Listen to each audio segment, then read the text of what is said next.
Okay, guys, welcome back to Gospel News. They bring on an update back to back. Previously, we brought you guys the appeal court information on the leader of the indigenous people of Biafra, which is Mazi Nnamdi Kanu, today being the 27th day of April 2023. How the matter take go for court. So now we want update on. They say that the case has been adjourned. Now, so they carry this thing, they push and they go front, they go backward. So the matter now, it don't read. They still say they don't carry the matter, go put for May, which is next month, April, May, next month. But let's see what really transpired during the judgment. They say that the breaking Supreme Court adjourns IPOB leader Nnamdi Kanu's appeal hearing to May, which is next month. And with the way things are going, we are hoping and we are hopeful that Mazi Nnamdi Kanu will be granted bail, will be released, in short, next month, because he has not been found guilty. Just that the Nigerian government and Malami plus this Oponkona, which is Buhari, the people who are working hand to hand and 24 hours a day to make sure that this man does not regain freedom. But by the power of Chukwu Kikabiama and the hope that we have, Mazi Nnamdi Kanu will be regaining his freedom because of justice next month, by the grace of God. Let's go into details and find what happened and how it happened. And before we do that, we have another update here. They say that terrorists have abducted 29 residents in Nigeria's capital, which is Abuja, in mass midnight attack. Mass 29 people. And the police did not capture them. The Nigerian army, imagine a whole capital, federal capital territory, which is FCT, a whole Abuja. One day, now so they go still tell us, say they don't kidnap either Tinubu or Buhari, say, we they find them now, now so they go take disappear into thin air. We know they find them. If these people can be kidnapped without the intervention and the rescue of the Nigerian police in a whole Abuja, which means if Abuja, where the failed president, I remember that the president has failed. That's why these things can happen in such environment without being detected or countered by the Nigerian police, DSS, or even the Nigerian army. Both the Air Force, they don't have any security in Nigeria, a country where animals are in charge instead of human beings, because I have not seen any country in Europe where you will say that, you committed an error, or you even stole a machete, and then you escape. It's not possible. But in Nigeria, everything is possible. The terrorists are still living. Even the terrorists are even being recruited into the Nigerian army. So why wouldn't us expect this kind of rubbish that is currently trending now? And we come on for there. They say that one inspector of police say don't move for inside Kogi cell after he was detained for abandoning work. Instead, when I go tell him, may go in mama or papa house so to detain young man. It don't date there now, through away. When I go paying family damages for waiting I don't cost them, because this one, the kind of leadership we have in Nigeria is a total failure. And they don't even listen to, they don't obey laws. We'll go straight into details. Let's start with Mazi Nnamdi Kanu, the leader of the indigenous people of Biafra. And they say that the Supreme Court has adjourned the hearing on the appeal of the detained leader of the indigenous people of Biafra, IPOB, which is Mazi Nnamdi Kanu, to May 11th, 2023. And I want to let you know that on this very date, 2023, next month, that Mazi Nnamdi Kanu will be a free man once again. Now, one of Kanu's lawyers, a lawyer Jimako Esquire, said, sadly, the Supreme Court has adjourned the MNK appeal hearing to next month, May 11th, 2023. Barrister Ifeanyi Ejiofor, another member of the legal team, on Thursday morning in a short statement said the Supreme Court would today, Thursday, hear Kanu's appeal over the continued illegal detention of our indefatigable client, Mazi Nnamdi Kanu. We are very firm in the belief that the Almighty Chukwu Kikabiama God will take absolute control of today's proceedings. His grace will prevail in judgment over today's outing at the Supreme Court. Una don't see him. So that was his earlier statement on the previous update before when we were heading to court. Even though this particular adjournment and this court hearing today was impromptu. I don't even know how we came about it, but maybe it has been there, and we have not been aware of it. Now, Ejimako had asked the Supreme Court to be guided by equity, justice, and good conscience while ruling on Kanu's appeal on his continued detention by the Nigerian government today, being Thursday. However, the court has adjourned the hearing of the appeal to May. The appeal followed the Court of Appeal ruling and order for his unconditional release, which is the reason why I'm telling you that next month, by the grace of Chukwu Okike Mazi Nnamdi Kanu will be released. Ejimako said that Nigeria's apex court should undo the grave injustice that was done to Kanu almost 2 years ago, saying that injustice has an expiry date, and today, Thursday, should be the expiry date. But unfortunately, these people have to also shift it to next month, and May 11th. And that should be before the inauguration of this Afon Pochok, which is Tinubu, we be saying won't enter power. They say carry, he go abroad. Empty belly as a comeback. He come belly down full. I don't know whether he get belly. Things they happen for this country. We don't know anything. With the way when transgender people they give birth now, nobody knows what Tinubu is doing. And they say the CC pipe for in hand.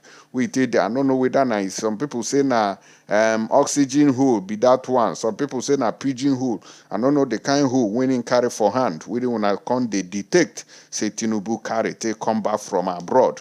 Even those his kakos and cabals don't come out and say say nothing they do the man. Even Tinubu himself don't come out and say Lori Ro. See all these people will be they talk say you know where say now lie, all of them they lie. See anywhere when you hear all those kind of things, tell them say now lie, they lie. You hear as the Supreme Court convenes to hear Mazi Nnamdi Kanu's appeal today. They say make everything do okay. The appeal court in October 2022 discharged and acquitted Nnamdi Kanu of all treasonable felony and terrorism charges leveled against him by the Nigerian government. The appeal court also ordered his immediate and unconditional release from detention where he has been incarcerated since June 2021 when he was rearrested in Kenya and renditioned to Nigeria.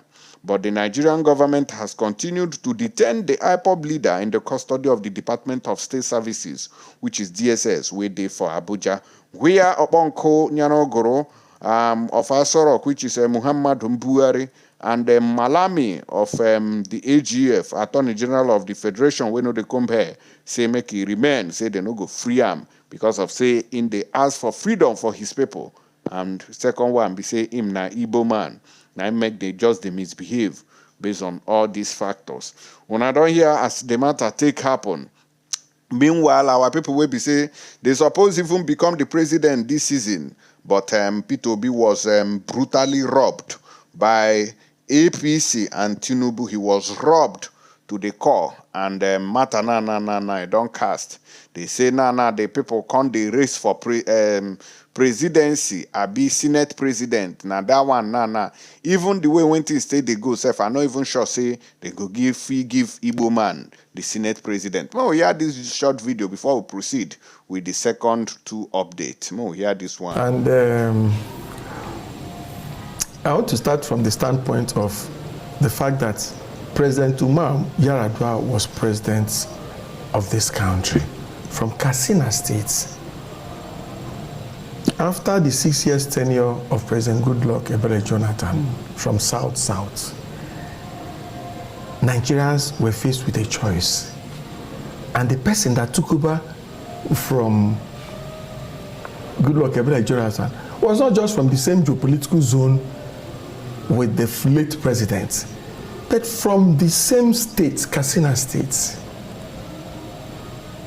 Southeast, before this election, people were clamoring for Southeast presidency. God has given us a president in the person of President-elect Bola Ahmed, Senator Bola Ahmed Tinubu. And Nigeria has always stood on a tripod. Southeast, there was a lot of clamor for Southeast to get presidency, and Southeast felt a little bit alienated in the present government. And so, to maintain national balance and equity, we're saying that if the Southeast is not getting the number one plum job and they're not getting the number two plum job, they should be compensated with Senate presidency. Because we are beside this issue of equity, Southeast has quite a formidable number of people. I hear you talk about Adjourns, Okalo, Mahi, and you didn't talk about the National Organizing Secretary of APC, Senator Osta is also former National Organizing Secretary of the party, who is also a major front runner in this exercise. I think these facts must be made. Not talking about just governors and ex-governors, but also talk of people with a lot of legislative competence who are calm, calculated, and that can drive the 10th Senate. Because what we need now in this country is stability at all levels. And speaking of which, now talking of stability, let's bring in your governor in all of this equation, Hope Uzodimma. And, you know, by the way, he's going for a re-election in November. All right, guys, on I don't hear. And we did here, they talk how Biafra go take break away from Nigeria. Pata, pata. All these ones, even though they don't cheat them, reach ground, they still dey here. They talk about Senate presidency, which is number 3. And the way when things say they go, nobody is even sure that the Senate presidency, it go come to the Southeast. Now, this kind of thing, I make Mazi Nnamdi Kanu still dey where they keep them today. Because in don't see and say, Igbo man no fit survive inside Nigeria. We are an endangered species, and we must do everything possible very quickly to exit Nigeria, or we go enter one chance. When we shift, come out for that area, come enter, where we go now? Okay, when we go Abuja first, where they say that terrorists don't, they don't kidnapalize 29 residents in Nigerian capital city, wey be Abuja, a mass midnight attack. No be small thing, no. Now, they say that no fewer than 29 residents of Yewuti village in Kwali Area Council of the Federal Capital Territory, Abuja, has been reportedly kidnapped by Fulani terrorists. It was learned that the incident happened around 1 a.m. on Tuesday, when the kidnappers in their large numbers invaded the community. Yewuti is the hometown of the immediate past vice chairman of Kwali Area Council, Alhaji Zubairu Jibrin Yewuti. The people abducted were said to have comprises of male adults, housewives, and children. Daily Trust reports that 2 housewives, Mrs. Zainab Omar and Mrs. Aisha Zubairu, escaped from their abductors while being led into the bush. The people kidnapped include Idris Mohammed, Abdullahi Zubairu, Sani S, Magani, Peter Modu, Ibrahim Maman, Yelo Abdurrashid, Musa Suleiman, Simbiya Ishaku, Sumaya Ibrahim, Mukhtar Yunusa, and Muhammad Yelewu and Ramat Shagari. Other victims include Sumaya Abubakar Yewa, Muhammad Yewa, Mumuna Muhammad, Hussaini Yaade Agwanya, Hamza Ibrahim, Lantana Yunisa, Nabila Agwanya, Rufai Salihu, Nafisa Aminu, Kasimu Adamu, Abaku Adamu, Abduyakin Aliyu, Lukman Aliyu, Rahina Audu, Abdurazak Usman, Sadias Usman, Darius Samuel, and Jafet Osu. According to report, the government divided themselves into groups, went to 8 houses amid sporadic shooting, and whisked away residents, including children and housewives, into the bush. The immediate vice chairman of the council, Alhaji Zubairu Jibrin Yewuti, who confirmed the incident, noted that his younger brother Idris and 2 of his elder brothers' wives,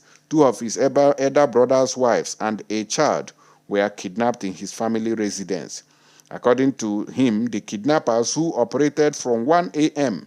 till 3 a.m., invaded overnight over 8 houses and whisked away 29 residents who comprised of women, men, and children. He added that two housewives managed to escape from their abductors while being led along with other victims into the bush. The Etru Abawa of Yewuti, Alhaji Ishaku Yakubu Yewuti, also confirmed that 29 of his subjects were abducted, stressing that 2 people who sustained bullet wounds were taken to a private hospital in Kwale. The monarch, who said that the entire community was terrified by the sporadic gunshot by the kidnappers, appealed to relevant security agents to come to his aid in rescuing the abducted victims. This is how Nigeria is working. Despite being in the Federal Capital Territory, where you would feel that you are the most safest person in that country, you realize that you are no different from people living in Kaduna, Kano, Zamfara, and other parts of the country where Fulani terrorists have turned the owners of the land into IDP camp stayers. This is Nigeria for you, and the people are happy and jubilating that, this country will move forward. We are moving forward by the grace of God. We are getting to where we are supposed to get. Luriro, you are not going anywhere. Nigeria is not for you. And all of you who are supporting this country, I don't know how to talk to you people. I be Nigeria go happen to na. It be like you go say me the thing may happen to na, so that una go feel learn from on a lesson, because una know they hear something. Now, as we come off for there now waka enter Kwara State. They say no be small matter, now they stop for that area. Say that one police inspector, Oga Patakpata for police, say don't move inside cell where they keep him because he escaped work. Taye Atabiloye, a Nigerian police officer of the Kwara State Police Command, has died in cell after being detained for 8 days for being absent from work. 8 days. Waiting in do. A key person. It was gathered that the deceased, with service number 2329880, died in a cell at the division of the Kogi State Police Command following his detention for being absent from duty for 2 days at the Zone 8 Command, Lokoja, in Kogi State. Taye, who was assigned to the OK Onigbin Division in Kwara State, was assigned for a month to a special assignment dubbed Quick Intervention at the Zone 8 Command. The policeman was alleged to have been gone from duty for 2 days after his return to Lokoja, and it was subsequently discovered that a punishment for his absence without authorization, Atiboye was kept in a cell. In a Facebook post, a relative of the dead officer, Femi Ibekele, lamented the circumstances that took Atobiloye's life, saying that efforts by the family members, including his wife, to contact him on the phone after he departed for special duty proved futile. Now, this kind of thing, now in Nigeria police, they do. Why una no go allow people to they talk to their families? If una arrest person, una go seize phone. Una no go let them make contact him family. Make it tell them, say, see where I do, they don't arrest me. Now, so Nigeria police, they do, which is evil and barbaric. He wrote AP number 232-980, Inspector Taye Atibole, serving at Kwara State Command, attack to the OK Onigbin Division, was sent to Lokoja Zone 8 on special duty called Quick Intervention. For the past 8 days, all family members were calling him, but no response from his phone number, as the phone was ringing, but nobody picked. Likewise, his wife called him, and nobody picked up. They call until the information reached the family that he was detained at the D Division, Lokoja, and died in the cell.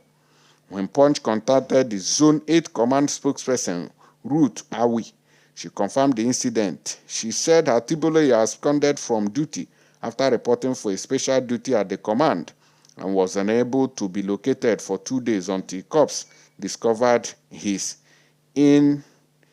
inebriated. She stated that the officer was imprisoned in order for him to get himself, and that he died in detention. She said he was not detained at the zonal headquarters. He was detained at the D Division in Lokoja. He reported at the zonal headquarters and then disappeared into thin air. There are punishments for people who abscond from duty without any excuse. But in his case, he did not only stay away from work, he was drunk when he was found. For the effect of the drink to be cleared, the boss said he should stay in the cell for 2 days until he is fit for interrogation to explain where he went to and where he was coming from. So he was detained at the D division for about 2 or 3 days, after which the news came to us that he gave up after drinking so much. And I don't see matter. Policeman self don't frustrate. The country self don't tire the man. And so he drunk himself to stupor. Sorry you, this country is not for you. Nobody cares about all these policemen. The kind of frustration self where these police people they see, no be small thing. Now I make if they come out for checkpoint like this, they will carry all their problems, come put for motorists and the road users body, come use and they maltreat people. And they see where the thing they come from. So all these police people, they need care. But no be ordinary citizens go do them. Now the government, but you don't see them now say the government don't fail. So how do we do this? But when it comes to the police, they go they do like say now their papa work, now then they do. Today now this one, frustration from Buhari's government and APC. They don't put them through away. Maybe he was supporting this Jagaban and the APC. Today, Nigeria has happened to him. So from these studios of Gospel News, we want to say sorry you. May God not allow them, may they send you go hellfire because of your ways and attitude. I'll see you guys on the next update. Thank you and God bless.